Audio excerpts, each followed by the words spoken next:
Angikhuluma indaba yeyibozi mina uShilisi la bebehamba nawo ayebehamba nabo ayabona uShilisi bafethu hayi bafethu nithi nibone njalo indlala bafethu ayindlala umuntu omdala kangaka uShilisi uNkulunkulu wami ngamfica efunda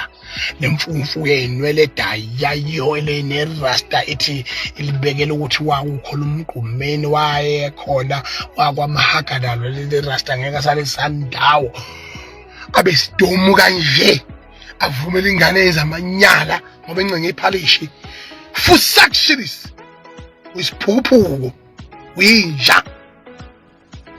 lento yenzile uyahlanya nje Shilisi uyahlanya nje ingqondo yakhe mina ngibona iyasebenza hlobo nje hlobo nje angiboni ingqondo yakhe iyasebenza mina ngiphoxe nje Shilisi ayongiphoxile hawu Shilisi kana ngqondo